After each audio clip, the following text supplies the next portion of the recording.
Energy prices always seem to be rising, and the bills really add to cost of living pressure.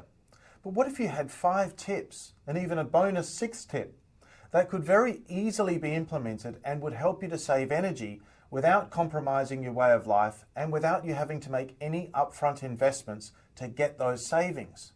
Well, that's exactly what we're going to consider in today's episode of Climate Mundial's Energy and Climate Weekly. So let's get right into it.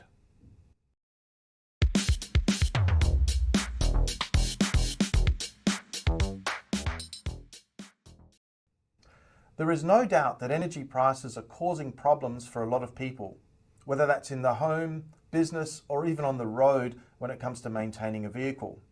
Of course, we can blame the government or the energy industry for the seemingly continual rise in costs, though none of that's actually going to help with reducing these expenses. Today's video is really about the things that we can do as householders, business people, and above all else consumers to take control. The good news is that the unit price of energy, whether that be electricity, gas, petrol, diesel, whatever, is only part of the equation. How much of these products we actually use also makes a difference. What I'm going to share today are 5 tips to reduce what you consume and pay across these different fuels. I'll also be sharing a 6th tip right at the end as a bonus. None of the items I'm going to share today will require any upfront investment by you, like purchasing solar panels or batteries or retrofitting insulation, nor will they require any great change in your lifestyle as a result. They are simply small but significant modifications, and they're going to save you money. The tips I'm going to share can save between 20 and 30% of energy costs for some households and businesses. It also makes very little difference in which city or country you live or work. The tips will work in most locations. They're all based on studies I did when I was an energy management student and then implemented in the years I spent as an energy auditor and consulting engineer for the first 10 years or so of my career. So it is my pleasure to be able to share these tips with you to help you save on your bills. While we're at it, these tips will also help you to reduce your environmental impacts, so there will be a win-win outcome for everyone, except maybe the energy companies. But I don't want to stand in between you and your energy savings any longer, so here we go. The first tip is to cut down on your standby power draw. You probably don't realize this, but a lot of electrical appliances around the home or the workplace still draw electricity even when they're not being used. This can include everything from televisions to computers to printers, radios, microwave ovens, and even some power boards. Basically, most appliances that consume electricity. So even when you're not using the appliance or device, the best thing to do is to switch it off at the power point as well. This way, the standby electricity consumption will be stopped while you're not using the device. This may not seem like much, but as much as 5% of the overall energy consumed by domestic and small business appliances is actually standby power. Without doing anything else other than just remembering to switch off at the power point, significant savings can be made. For those of you who use heating and cooling, the next tip relates to thermostat settings. As many of you will know, heat pumps and air conditioners make spaces more comfortable either by adding heat to a room in the cold weather or by removing heat when it is hot. At least some of the energy will be wasted because of heat transfer through the walls, the roof, and the floor. That is inevitable, regardless of how well insulated your building or house is. That is because heat travels from locations where it is hot to where it is cold. Exactly how much heat is lost depends on the difference between the temperatures inside and outside. These are called the indoor and ambient temperatures. So if you can minimize the difference between the two, you can actually save energy. Instead of having a comfort temperature that is always, let's say, between 20 and 22 degrees Celsius, you can adjust it. If it's 40 degrees outside, you can raise the temperature of the thermostat to, say, between 26 and 28 degrees and still be comfortable. The next tip is about shading, which can also affect the energy used by a heat pump or an air conditioner. When it's hot outside, A lot of people react by pulling the blinds in an attempt to stay cool. This may well reduce the amount of light coming through into the room, but it really does nothing to reduce the amount of heat coming in unless the shades are actually outside the window. Most of you would know what a greenhouse is, so it follows that windows in buildings are basically the same thing. When there is direct sun on them, the windows trap heat within the rooms, and these are the very rooms where you're trying to stay cool.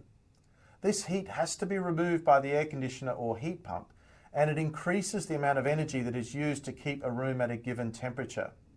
So you can save money by actually shading the windows from the outside. Anything to stop the sun from hitting the window directly will work, though one of the best ways is to use a tree.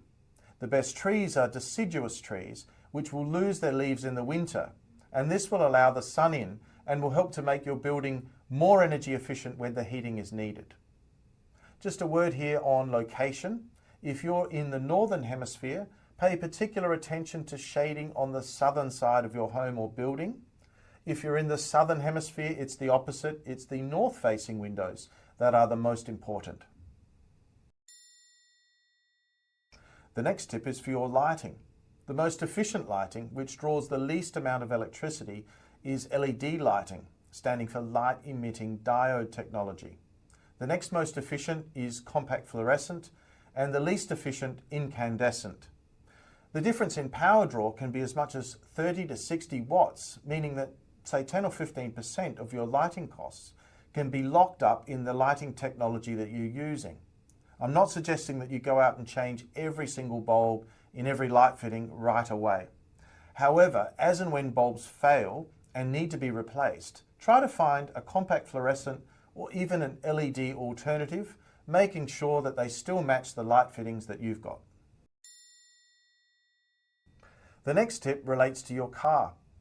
The energy used by a car is affected by a whole range of things, including the weight, the speed, the efficiency of its engine and its gear system, and even its aerodynamics. But is also affected by driver behavior. So this is something where you are in direct control. Taking, say, 5 to 10 kilometers off the speed at which you drive can make a very big difference to a vehicle's fuel consumption. The amount of braking that you do will also matter. If you think about it, the car uses fuel to accelerate, to reach a given speed and then maintain it. The more you brake, the more of that energy is lost as heat through the brakes.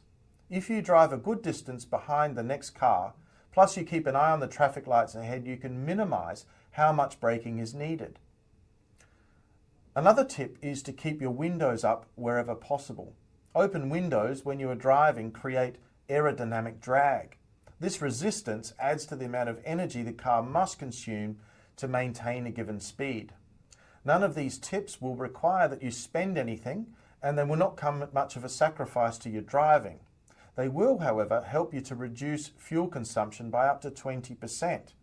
These tips apply regardless of whether you're driving with an internal combustion engine or an electric vehicle. Earlier in the video, I promised a bonus tip that would actually help with lowering energy tariffs, and here it is. This tip is for those of you who live in a location where you actually have a choice in energy supplier. Unfortunately, energy consumers are not really rewarded for being loyal. If you stay with the same energy supplier for years and years, it is unlikely that they will offer to reduce your tariff for you voluntarily. Switching supplier or retailer, therefore, can be an excellent way to get yourself a lower tariff. Energy suppliers want your business, and many of them will offer lower tariffs just to lure you across. The problem that many householders and businesses have is that they are reluctant to change supplier. As many as 6 or 7% of customers in places like Europe, United Kingdom and Australia have never changed suppliers, even since the competitive electricity markets began.